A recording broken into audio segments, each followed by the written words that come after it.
Hello, welcome back to yet another episode of Nerds at Night. I'm Tolli, and I'm so sorry for the profanity that this episode will likely include. Yes, and I'm nonLethal, and this is a parental advisory saying yes, we may rage out in this episode. I accept no responsibility if you're offended by me inventing new swear words and whatnot.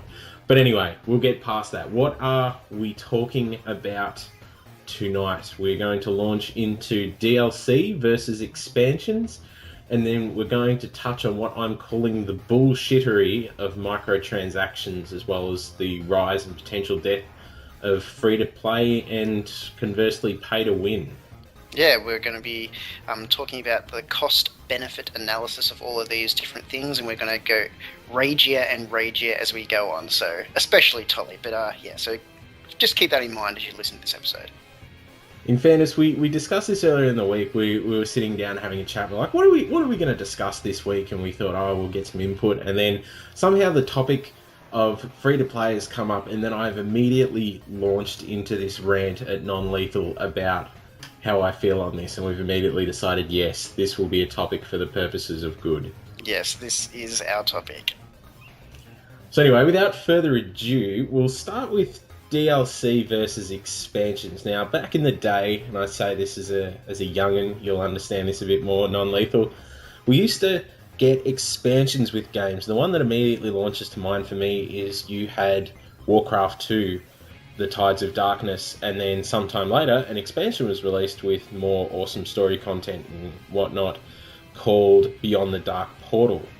And back in those days, you buy a game, it would have the content that it had, and then if the game was really popular or did really well, or there was more that the creators wanted to add, they would release an expansion that you would install alongside the original game, and it would add more cool stuff. Yeah, one of the ones that leaps out to mind for me, as well as your Warcraft 2, is like Diablo 2 and the expansions therein, the Lord of Destruction expansion. That's a much better example than mine.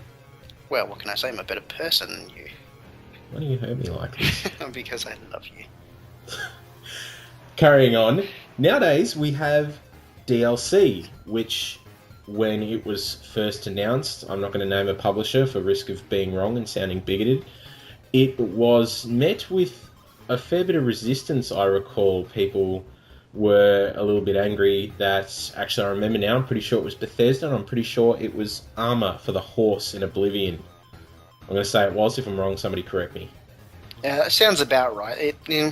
Hopefully someone in the comments will let us know whether we're just talking nonsense.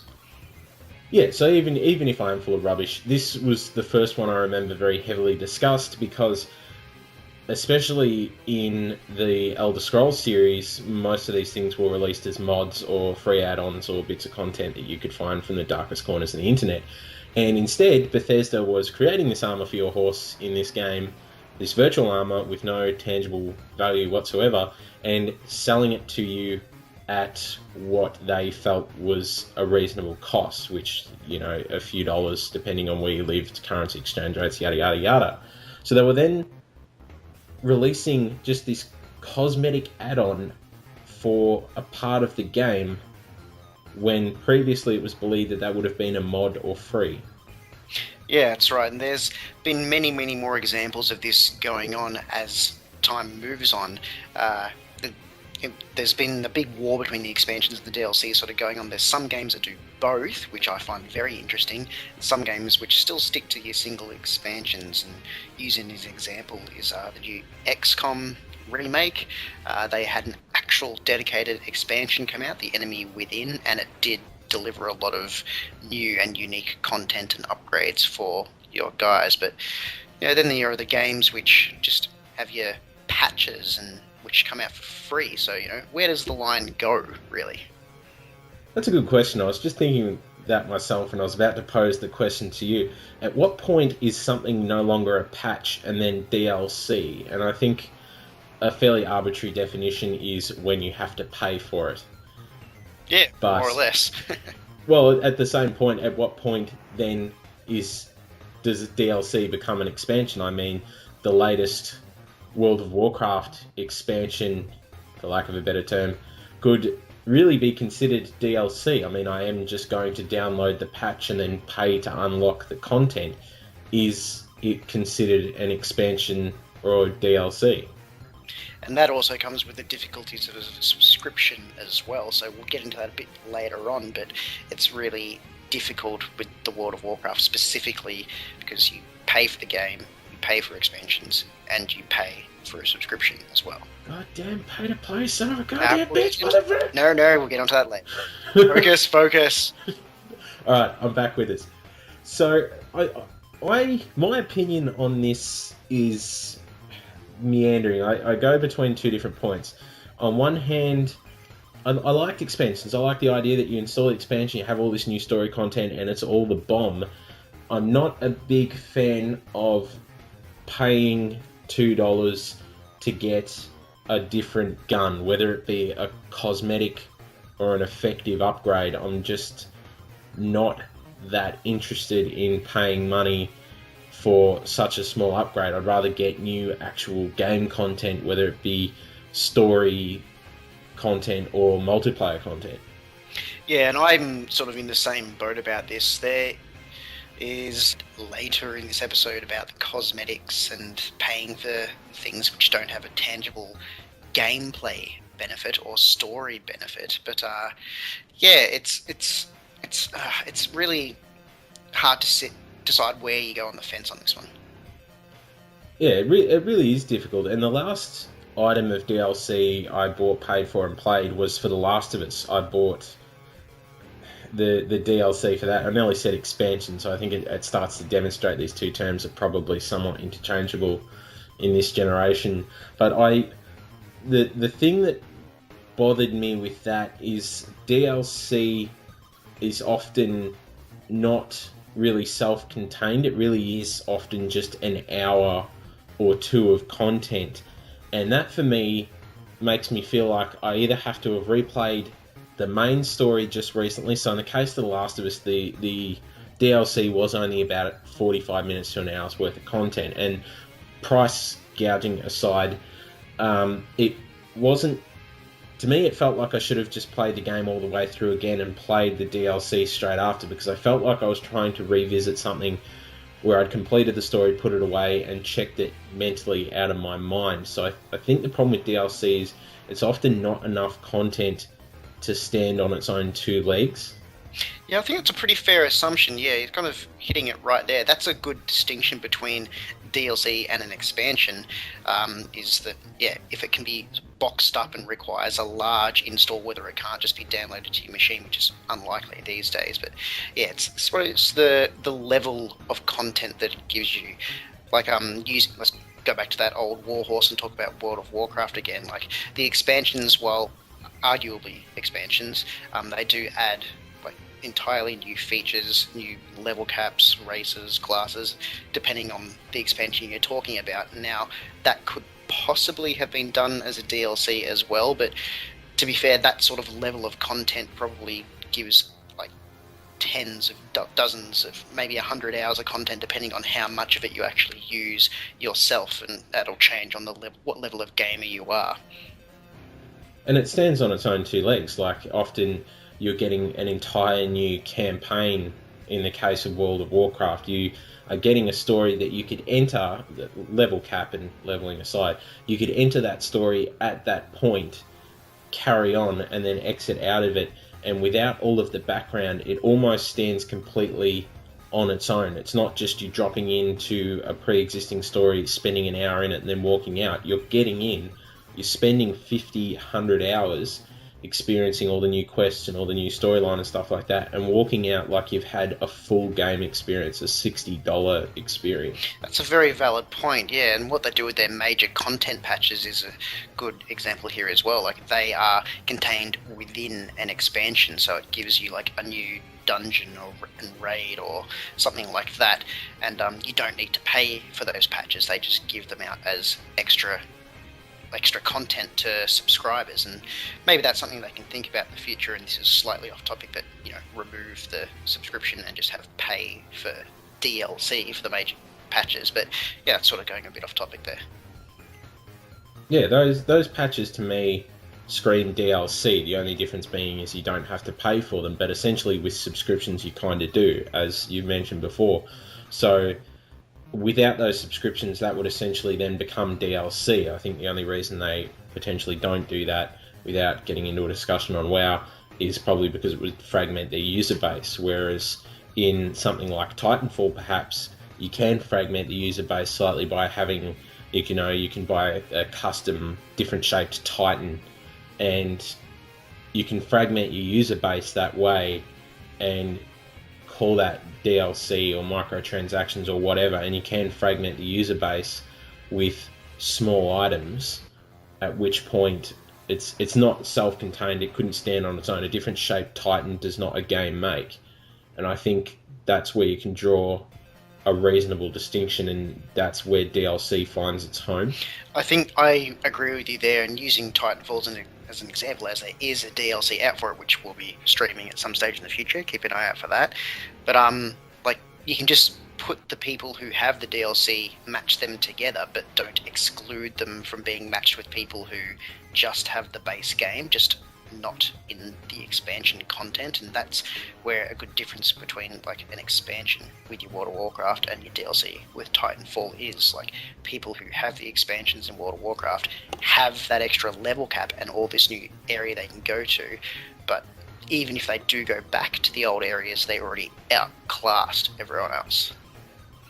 Yeah, that's a good point, I think, and that sort of sums it up fairly well in terms of what you can do with DLC as opposed to what we traditionally consider an expansion to be. And I'm not sure if there's a future in which expansions become redundant in the way of DLC. I think a lot of publishers at the moment are testing the waters with how much they can get away for charging for DLC, in the sense that it comes with a certain consumer mindset that when someone tells me they're releasing DLC and then they try and charge $50 for it, I'm like, that's a joke. I'm not paying that. Even if it has the same amount of content as an expansion, it comes with this consumer mindset that I'm expecting it to be a really cheap, small amount of content, almost essentially like the Half-Life episodes. They could have done that as DLC. They chose to do it as expansions, but I think that way of generating and releasing content comes with certain consumer expectations if you're going to release it that way. I agree. Yeah, since DLC has come out, it sort of has that mindset, that stigma attached to it, where it's something you can just go to a website or an in-game store or something and purchase this extra content. It'll download to your game and auto-update, and then you can use it. Whereas, like, with something that large, like episodes or like maybe an expansion level content, it'd be really difficult to do that in sort of DLC. But I agree that it is a way that game developers should be thinking about. Like, maybe instead of doing one giant expansion, like split it up over 3 sort of reasonably sized DLCs over time and just keep people interested in the game. Yeah, it's not a bad thought process there. Yeah, it's definitely a new way of doing things by essentially drip feeding content. The issue I take with that is I believe some publishers have now started to take it too far in terms of the new, I'll call it a genre, free-to-play way of doing things, where you will release a game. That was a classy segue, by the way. Just smooth. Totally smooth as silk. Where they, developer, publisher, whoever, will drip feed content in free-to-play, but in some publishers who are doing this genre wrong, are drip feeding where every piece of that content is going to cost you some small amount of money. Yeah, a decent example of that is, well, maybe not the perfect example, but a reasonable example is Blacklight Retribution. It is a free-to-play online first-person shooter, and you can over time earn up your coins to get some minor upgrades, but really if you want the good guns that last for more than a week in-game time, you pay for them. And that sort of brings us sort of into the free-to-play / pay-to-win area as well, and it's a big divide between gamers. Some people want to get their win on straight away, and I know you are very personally against this, Tolli. Those rich sons of bitches. Here we go. We have started. What have we done? I will preface everything I say from here on that my ideas and opinions represent only myself, not Nerds at Night, nonLethal, or anyone else, any other company, organisation, therefore, or other. That was well said. I've been thinking about this for some time because it's like, how many angry letters will I get? And does that mean that people are actually listening to the podcast? Well, look, before you go into a big, massive rant, I want to take us back a step more because we kind of gloss over it a little bit, but free to play. A lot of games started off subscription, like I'm talking MMOs here at the moment, and then moved into a free-to-play space. Now you're looking at like The Secret World and Star Wars The Old Republic and a few others as well. And I think it was a bold move, them going free-to-play. It cemented a user base for them, people who didn't want to pay a subscription but still got a good game. Now there have been 2 expansions, I think, for the Old Republic, and things like Guild Wars 2 is constantly getting patches sent down to it, and there's been patches as well going down to the Secret World, and it's really interesting to see. Like, I've played all of those games and there's always a user base on them. To be fair, free to play does have a place in gaming, and in my mindset, this is me being very polarizing here. It's obviously more complex. The area where free to play really helps is gamers that are perhaps, say, 10 to 16 years old, who want to get into these sorts of online genres, and perhaps, especially if they're from a lower class family or something like that, their parents may not be able to afford to fork out $15 every month for you to sit in front of that damn computer and play those bloody games. And it opens up that market. They obviously still need to fund the servers, which are very expensive to run and everything like that, but they can't continually charge over every month to fund that when they're blocking out a huge audience of gamers who, you know, may have to be nagging at their parents' purse strings to try and get this paid. So what it allows is for older gamers like you and me who have money to open our wallets into games because, oh my god, look at that adorable little pet that I can have in game, and still widens the audience so you can have a larger variety of gamers in this open online massive world, at least in the case of MMOs. Yeah, it's a fair point. Now, there are 2 games that you and I both enjoy, Tolli, that are free to play, but both have had their ways of getting money, and those are Diablo 3 and Titanfall. And as we previously mentioned, Titanfall had, you bought the game, and then they've had their DLC, and there's going to be more DLC coming in the future, which can be elected to pay for, and that's, I feel, a good way of getting, like, not subscription money, but money from the customers to continue the service. And the same thing with Diablo 3, it was you buy the game and you can play, and then they have their expansions that come out which add new content, and people will pay to play that as well. Diablo 3 is an interesting example in the sense that they had their auction house, which is becoming an increasingly popular way of doing things as well, whereby they will allow you to sell your virtual item to someone else for real money or in-game gold if that's how you're going to do it, but the seller gets to choose what currency you're dealing in, and then the publisher just takes a cut of that. So in the case of Blizzard, I think they took some minuscule percentage, but I'm sure the level of trade happening on that environment more than funded the $15 a month they could have charged for you to continue playing Diablo. I agree, and it's I think it was an experiment for them, since they've since closed the auction house. Because it was bullshit. It was bullshit. It did give many players an unfair advantage. But like me? Like, yes. That's the irony of it all, is I poured like $20 into that. Yeah, you swine. But it was, I think it was an experiment. I think that they were thinking about putting a system like that into World of Warcraft, where they could stop a subscription for the game, but just take a cut off every transaction that's done in the auction house there, because that auction house is an economy on its own.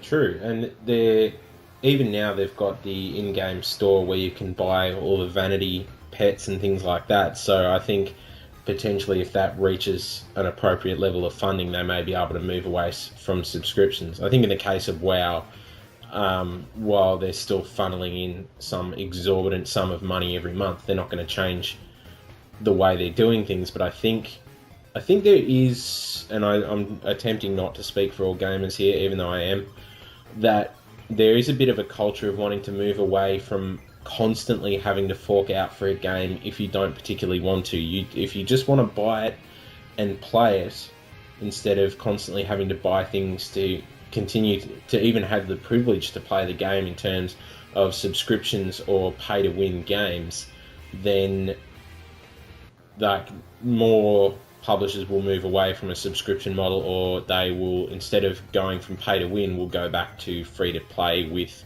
cosmetic upgrades. Yeah, agreed. Now, one platform which has seen an absolute dearth of like pay-to-win happening on it is a platform you don't particularly like. It's because you have a Windows phone, and that's mobile gaming. Yeah, Windows phones unite! So a lot of games out there, even though they might be free to grab off the App Store or the Android Store or whatever you got, tend to have in-game purchases like Candy Crush, which I've never played, by the way, apparently has a feature where when you run out of gems or whatever it is to play games, you can just buy more gems to continue going to higher levels and try harder. Now, that sort of thing is apparently very lucrative. Like, it was, Flappy Bird was a big internet sensation, and that was allegedly making $50,000 a day just on ad revenue. Another popular app which I play myself is Clash of Clans, and that apparently makes $500,000 every X amount of time. It's a ridiculous amount of money. Urge to rant rising. Now, this is my, not defense, but my justification for these games, and Tolli will certainly disagree with me and rant in a moment, but all of these games, as far as I see, you don't have to pay a single cent on them. You can still get the content, it just takes what is effectively extra time. But the big selling point is that a lot of people are lazy and just want to get it now and are willing to pay for it. And as long as there are those people out there, developers will continue to give the option to skip ahead, which is bullshit. Those assholes are ruining it for the rest of us. Yes, they are. I had to physically bite through my tongue to prevent from interrupting you there with my rant. I was very, very surprised. Sitting there muting my microphone, and I'm going, "You goddamn son of a bitch, all these people can go and burn in hell." Yeah, so I think Tolli and I both agree that microtransactions, or not so much microtransactions, like within reason, but pay to win is the devil's gift to the world. Agreed. The issue I have with this, and I'll try and keep this short and brief and politically correct, you sponging, price gouging pricks. The issue I have is a lot of games being pay to play under the guise of free to play. Now, they say they're free to play. You can download them for free, and you get your gold currency, which you can earn in game by waiting and play through it that way. But at some point, say after 2 days of playing the game, you will hit a brick wall where the only way to progress is to fork out real money to get gems or donuts or whatever their stupid retarded currency is.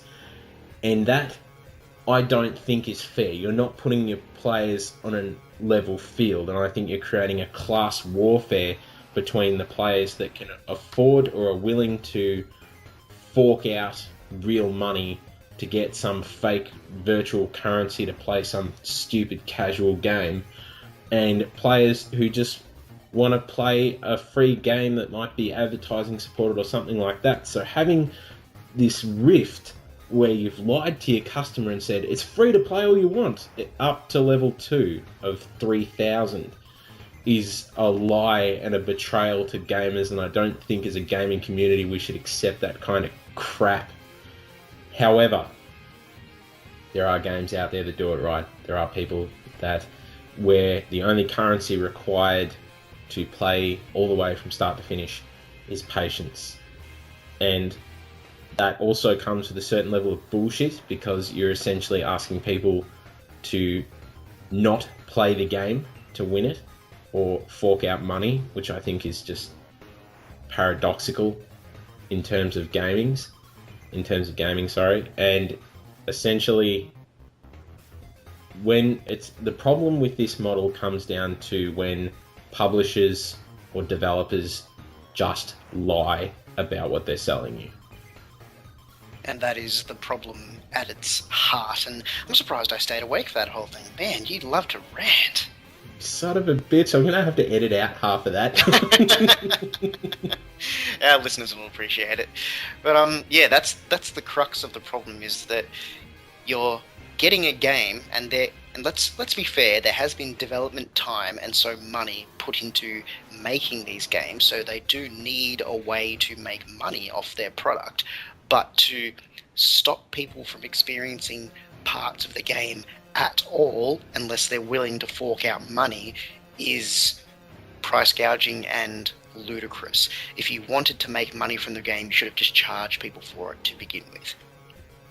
Agreed, and I think it's a play on consumers to say something is free and then within 2 days then charge them for it, because and I get why they do it, like it's a really good marketing tactic and it's a really good business tactic, but it's really unethical and bullshit to get your customer invested in a product without specifying that they're essentially playing a demo or a trial, and then saying you now have to pay to continue without even being upfront about that. Yeah, that's where the ethics of gaming really comes into it, I suppose. And as gamers, it's very frustrating to us, and I imagine to our listeners, to have to put up with this, because there are people out there who are willing to accept it and are willing to pay. Yeah, and those are the people who essentially continue this market practice, are the people, and I admit I was one of them with Diablo, people who will put real money into these things, and not just a few bucks here and there, hundreds of dollars into things like Candy Crush, to the point where I'm hearing on mainstream news that a woman stole money from her invalid mother to feed her Candy Crush addiction. And I think as a gaming community, that makes all of us look bad at a time where we're struggling for credibility as it is. Yeah, there was another news article I read yesterday about a couple in China, I think, who attempted to sell their children into slavery to use the money for gaming. See, I'm not against that, because children are just the devil. That's an entirely different argument. I'm going to have to edit that out too, because that's probably unnecessarily provocative. Yeah, you know... So much editing. It'll be heavy on the edit button tonight.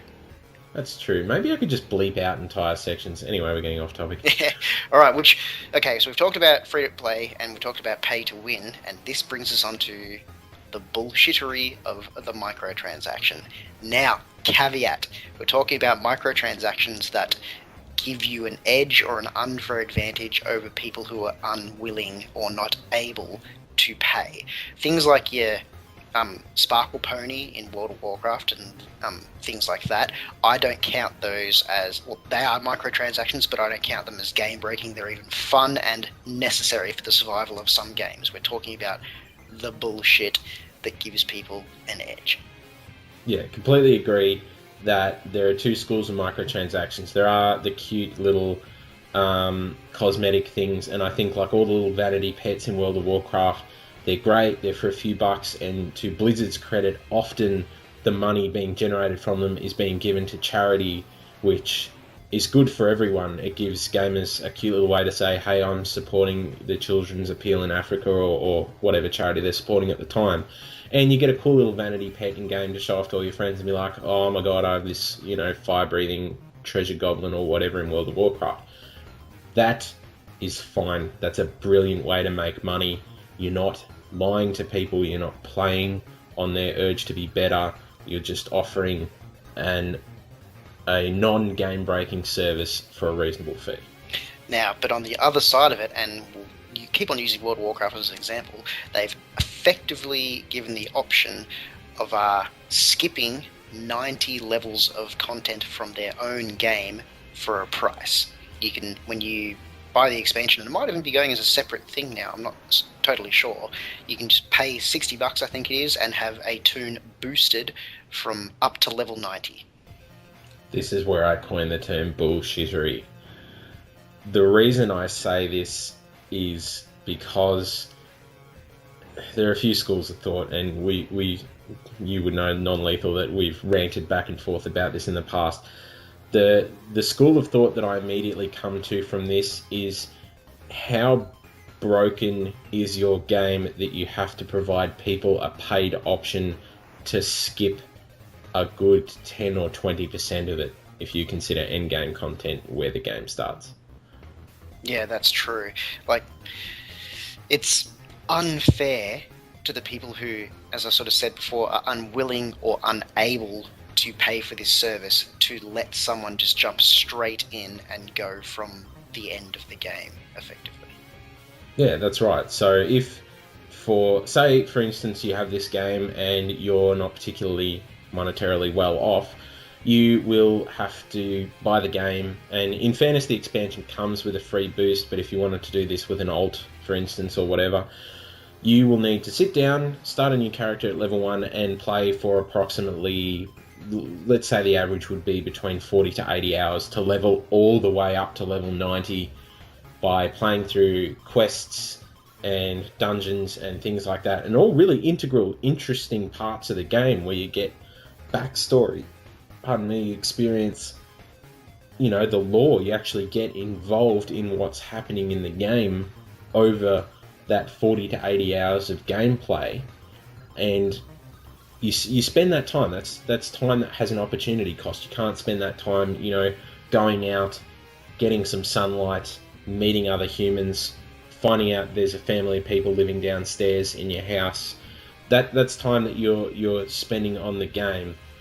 Whereas other people, so middle or upper class people, or people who just have access to $60 who are goddamn lazy, walk in and go, I want to spend my $60 and I've now just saved myself 40 to 80 hours of what is essentially grinding.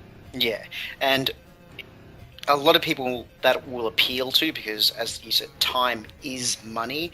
And hell, it appeals to me. Yeah, it is. Look, it's an appealing concept, but it doesn't make it fair. That is very cheap for the amount of time you would normally have to put in to level a toon up there, but at the end of the day, it is a digital character on a game that will eventually end, and all that money will be poured into nothing. Nothing will last from it. Now, I believe there are ways to make this sort of system work, which I've talked with Tolli about before, like where if you paid for this service, it would take time before you have access to the new character instead of immediately, or you can only use it once you already have a character at level cap to make sure you've already played through the content. There are ways to do it, but at the end of the day, that will just make people annoyed at the service, and Blizzard won't make as much money from it, basically.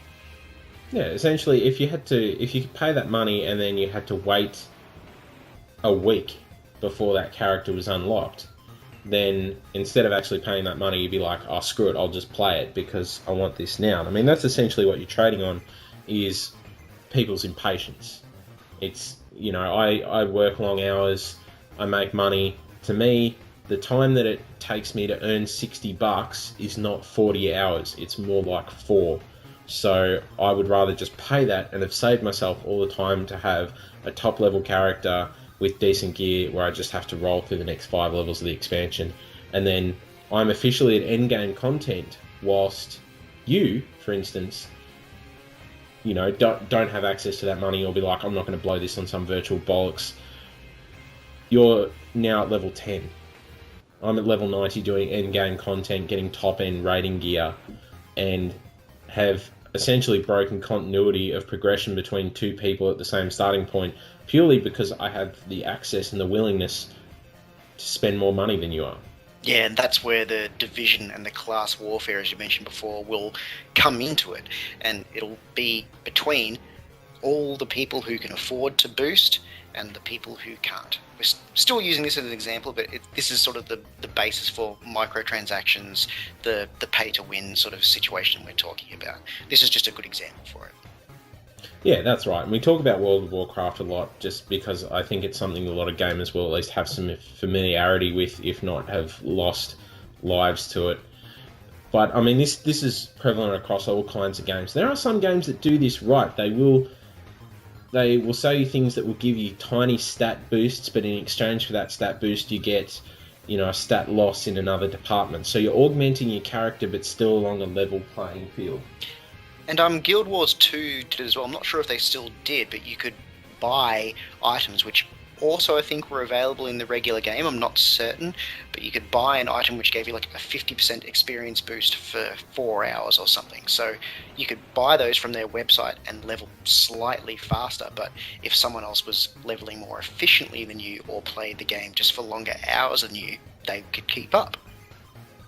Yeah, I find it difficult to take issue with that kind of setup, and I know Team Fortress 2, the king of free-to-play nowadays, even though it was originally you buy it and play it, you can get weapons with certain stat differences. So I can get a sniper rifle with 100% crit chance, but it only has one bullet and takes 2 minutes to reload. So I get some advantage, but I also get a balanced loss. So across the entirety of the playing field, whether I've forked money out or not, the benefits I'm getting are not putting me ahead of other players who have just played through the game and discovered the items the normal way. Yeah, that's right. Like, in that 2 minutes that you're reloading with your golden sniper rifle of doom, the guy who hasn't paid anything can just walk up to you and shoot you so many times. That's right, he's walked up with a pistol and shoved it in my face and just went, how tastes your fear, Nephilim, or whatever. Dodge this. And that keeps it balanced, and I think that's a fine way to do it. I can live with that. I mean, it obviously works well for Valve. I'm sure Gabe Newell sleeps on a pile of money that's just his TF2 pile, and that's okay. It's when you get things like Dungeon Keeper for mobile, and this goes back a bit to pay to win combined with microtransactions, where the only way to really get ahead and to really get into the game is you need to buy things to get ahead. And then if you're doing that in a competitive sense, where you have players facing off against each other, if 9 times out of 10 the player who has spent money will beat the free player and they are competing on the same field, that's not fair. Yeah, absolutely. Like, they could put in solutions where only paying players will compete against other paying players, but that's extra work, extra coding they have to do, and it has to justify the cost, and it's an effort that I think a lot of gaming companies aren't going to do or just simply aren't willing to do. Yeah, well, they segment their player base then, at which point you may as well have the free game, which is a demo, and the paid game for $3, which is the real thing, and then do away with all this drip feeding, price gougery, bullshittery, and be done with it. So I think in some ways it has a home, and I think it's good for players who can't afford it. I know as a kid, for me, when I was 14, 15, 16, I would have loved it if World of Warcraft was free to play with gamers 20 years older than me forking out for their sparkle ponies and essentially paying for me to be able to play, because I couldn't convince my parents to fork out $15 a month for a subscription. If you're going to waste your life on that bloody computer. So it definitely has a home. It's just, I think as a gaming community, we need to keep the bastards honest and say, if you are doing pay to win, either say it or the gamers will say it for you. I think in terms of reviews of the game and its overall popularity, which is a lie because Dungeon Keeper is popular as hell, and that game is the epitome of this price gouging bullshit. Yeah, I think as gamers and as the community we're trying to create with a good gaming culture, the strongest message that gamers can send to cry out against this pay to win and microtransaction bullshittery is to not play the games. Precisely, and if that market dwindles and we all, or a majority of us, go back to buying Thief for $60 and then playing through the awesome 60-hour campaign, and then, or I should use something that actually has multiplayer, and you can go online and you can play, and hey, that guy has a golden AK-47, but it fires at the same rate as my grey AK-47, then I think publishers would take notice and realise that, all right, we can't pull the wool over their eyes anymore. We've got all the money we're getting out of this. We'll go back to making real games again. Yeah, and ideally, I would like to see games sort of go that way, in that they release a game, gamers pay for it, there's no subscription to play if there's an online content. You can get small patches regularly to fix bugs and introduce new minor things, but then instead of big massive expansions where you have to fork out another $50 to $100, just do regular DLCs. Do like once every 6 months or once every 12 months DLC, just to keep people interested in your game and playing. And then, hey, off the side you can have a store where people can pay real money for vanity stuff, and like those mini boost items where you gave the example within Guild Wars 2, and you're still going to make money, people are still going to enjoy your game, and yeah, that's where I'd like it to go. Yeah, that's right. People would still fork over money hand over fist, and I just thought of a good example with that. Telltale Games released The Walking Dead Season 1 and more recently The Walking Dead Season 2, as well as The Wolf Among Us, and they released those in episodic packs. So The Wolf Among Us, which I recently played and which is just awesome. Play it, seriously. If anyone out there is listening hasn't played it, you're dead to me. Just play the game, let me know, and we can be friends again.